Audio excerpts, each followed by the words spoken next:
எங்க வந்து இறைவனுடைய கருணை, பரமாத்மாவுடைய கருணை வந்து எனக்கு கிடைக்கலன்னு ஒருத்தன் நினைக்கிறானோ, அதை ஃபீல் பண்றான். கிடைக்கலன்றது அவனுக்கு புரியுது. அப்படின்னா உங்களுடைய ஒழுக்க நெறிகளை அங்க குறைபாடு இருக்கு. அதை சரி பண்ணுங்க. அப்பொழுதே பரமாத்மனுடைய கருணையை வந்து உங்களால உணர முடியுன்றார். நான் சொன்ன சாப்டர் ஞாபகம் வச்சுக்க, திருப்பி எடுத்து பாருங்க. யோகா சைக்காலஜி புக் இருந்தா. அதாவது ஊசி முனை போன்றது. ஆன்மீகம் வந்து ஊசி நிலை போன்றது, அந்த ஊசி முனையை போன்றதுன்றது தமிழ்ல இருக்கும். அங்க வந்து பினாக்கல் ஆர்டர்னு இருக்கும், ஆங்கிலமா தான். அதை எடுத்து படிச்சு பாருங்க. அற்புதமான விஷயங்களை பாபா அங்க சொல்லியிருப்பாரு. போன சண்டே வந்து டிசியில வந்து அதுதான் நான் சுவாத்தியாகவே படிச்சேன்.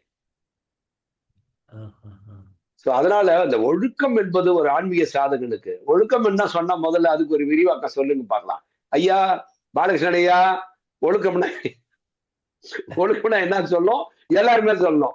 ஒழுக்கத்துக்கு நீங்க வந்து இது கொடுங்க, விளக்கம் கொடுங்க ஐயா. ஒழுக்கம்னா என்ன ஐயா? இயம நியமத்தோட வாழ்றதுதான் ஒழுக்கம்னு நினைக்கிறேன் நானு. ஓகே, நீங்க அப்படி நினைச்சிட்டீங்க. ஓகே, வேற? எதை செய்யணுமோ அதை செய்ய வேண்டும், எது செய்யக்கூடாதோ அதை செய்யக்கூடாது. எதை தவிர்க்க இது எங்க இருக்கு? ஓகே, அப்ப எதை செய்யணும் எதை செய்யக்கூடாதுன்றது யார் கத்துக் கொடுப்பாங்க உங்களுக்கு? குரு கொடுத்திருப்பாரு. அப்ப குரு நம்மளுக்கு கொடுத்திருக்காரு. கரெக்டா? ஆமையா. அப்போ ஒழுக்க நெறிகள் என்பது ஒரு மனுஷன் வந்து எப்படி வாழணும், என்ன செய்யணும், எதெல்லாம் செய்யக்கூடாது, மனுஷனாகிறவன் எதெல்லாம் செய்யக்கூடாதுன்றதை நம்ம குரு வந்து நமக்கு கொடுத்திருப்பாரு. சரியா? அப்ப நம்ம சரியா உடனே வந்து இயமடியமோ அப்படின்னு சொல்லிடுவோம். அடுத்தது வந்து 16 பாயிண்ட்ஸ் சொல்லிடுவோம். கரெக்டா ஐயா? 16 பாயிண்ட்ஸ்ல என்னெல்லாம் இருக்கு? நம்ம இந்த இதுல எங்கேயாவது குறைவு இருந்தாலும் பாபாவுடைய நம்ம வந்து 100% நம்ம ஃபாலோ பண்ணணும்னு அர்த்தம். உண்மைதானே?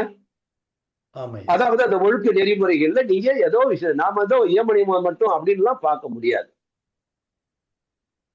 அதே மாதிரி அந்த இதுல பாத்தீங்கன்னாக்கா ஒழுக்க நெறிமுறைகள் வந்து சரியா பார்த்து இதுல வந்து கொடுக்கும் போது பாபா சொல்லுவாரு, இது இல்லாம ஹோல் டைமர்ஸுங்களுக்கு, கிரியாச்சாரியர்களுக்கு, தாத்வீகர்களுக்கு, ஆச்சாரியார்களுக்கு தனித்தனியே ஒழுக்க விதிமுறைகள் உள்ளன.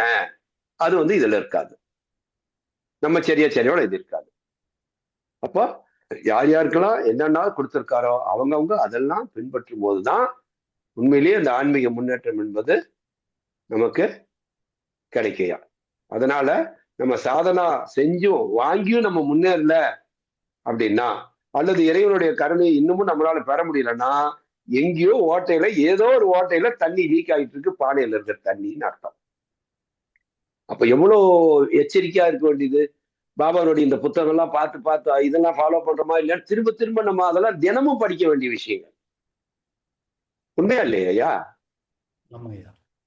திரும்ப ஒரு தடவை படிச்சு முடிச்சிட்டோமா, மறுபடியும் திரும்ப ஒரு நாளைக்கு ஒரு பேரான்னு படிச்சுக்கிட்டே இருக்கணும். திரும்ப முடிஞ்சிடுச்சா மறுபடியும் அந்த சைக்கிள் ஆரம்பிக்கணும். சோ இந்த பேராவனுடைய முழுமையான விஷயத்தை வந்து கிரகிச்சுக்கிட்டீங்களா நல்லா? சோ நம்ம சாதகனா தீட்சை வாங்கணும்னா நம்ம பெரிய கிரேட் சாதகர்லாம் நிறைய மார்க்கீஸுக்கு நினைச்சுக்கிறாங்க. நடந்துக்குவாங்க வர அதுல பெரிய. நான் சாதனை வாங்கி 30 வருஷம் நான் சீனியருங்க ஆனந்த மரத்துல இருந்தவங்க. தியானம் கீர்த்தனை டீப்பா சாதனாவில போகாம யாரெல்லாம் 24 மணி நேரம் பயிற்சிக்கான இதை வந்து முயற்சி பண்றீங்க, இஷ்டபந்தரத்தை யாராவது தொடங்கியாவது விட்டீங்களா? தொடங்குறீங்களா அந்த வகுப்புக்கு அப்புறம் யாராவது?